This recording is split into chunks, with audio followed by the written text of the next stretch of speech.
organisations, étant donné que je conduisais l'approche système de marché du CC local. Donc, je travaille avec des organisations qui font dans l'agriculture, dans le maraîcher, dans l'arachide et aussi dans le riz. Donc, il était question avec ces différentes organisations de voir comment les aider à rendre les marchés de ces différents secteurs inclusifs, non seulement pour les femmes, mais aussi pour les jeunes. Ça s'est traduit par la première étape, je pense, étude de marché, quelque chose comme ça? Donc, disons qu'il y a eu plusieurs étapes dans cette dynamique-là. L'une des premières étapes, si on peut le dire ainsi, ça a été les études de marché, qu'il fallait faire les études de marché pour chacune de ces spéculations. Et ces études de marché étaient différentes parce que ça se déroulait selon l'approche chaîne de valeur, c'est-à-dire qu'avec les différents acteurs, les acteurs directs, producteurs, transformateurs, commerçants, et ainsi de suite, et ensuite avec les acteurs indirects, qui sont les acteurs qui appuient la filière ou les différentes chaînes de valeur.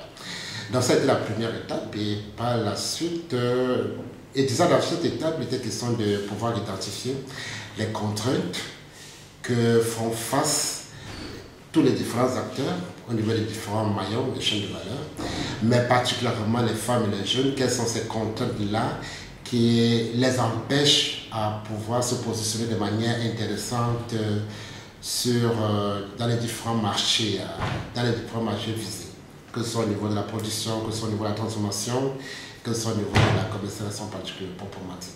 Ça a demandé beaucoup de collaboration des gens des diverses filières, j'imagine.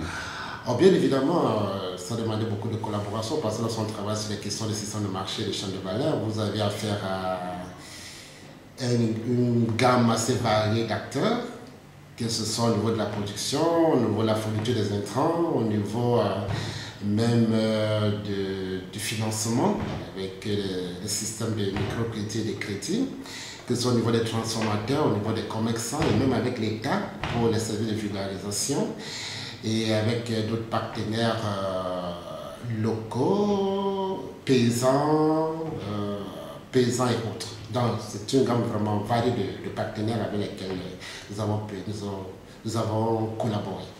J'ai assisté à l'une des restitutions là, qui concernait la filière riz. Ça se passait à peu près de la même manière dans les autres filières aussi. Il a fallu élaborer dans ce qu'on appelle un cadre sous-sectoriel. Un cadre sous-sectoriel pour chacune de ces spéculations, de ces sous-secteurs. Le cadre sous-sectoriel, en fait, c'est le fait de planifier la vision pour cette spéculation, la vision que le CC et les différentes organisations voudraient amener, les différents acteurs engagés dans cette spéculation-là à atteindre. Et pour cela, l'aboutissement du cadre sous-sectoriel, c'est de définir les différents mandats de volontaires qui pourront être affectés dans ces différentes organisations pour aider à résoudre les contraintes identifiées pendant les études de chaîne de valeur et des systèmes de marché. D'accord. Autres événements marquants dans ton mandat? Disons que, comme je l'ai dit déjà, ça c'était la première partie, c'est-à-dire les cas sectoriels. Maintenant, par la suite, il faut, de façon concrète, passer à la deuxième phase de la procession de marché. Et là, c'est la mise en relation entre des structures privées et des petits producteurs pour aider ces différents acteurs à pouvoir améliorer les conditions de vie. Donc pour cela, nous avons élaboré au moins 3 projets pilotes, que ce soit avec le riz, c'est-à-dire l'arachide. Ces projets pilotes sont en cours de pouvoir être réalisés. Nous avons aussi élaboré des plans de communication ensemble avec la structure de radio rurale pour justement aider à la communication, à la sensibilisation des différentes masses populaires en ce qui concerne les réalités des différents sous-secteurs et le besoin de pouvoir consommer local et de pouvoir promouvoir la souveraineté alimentaire au niveau du Sénégal particulièrement. Donc je crois que ça aussi c'est quelque chose de très important pour encourager l'agriculture locale et les chaînes de valeur locales. Excellent. Et c'était pour toi, est-ce que c'était un premier mandat de coopération volontaire ou...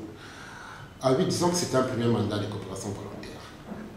Donc, ça se passait au Sénégal. C'était ton premier séjour au Sénégal. Ah ouais. Comment tu as vécu ton séjour au Sénégal? Ah bon, disons que c'était un séjour très enrichissant parce que vous rencontrez une nouvelle culture, de nouvelles personnes, de nouvelles façons de faire.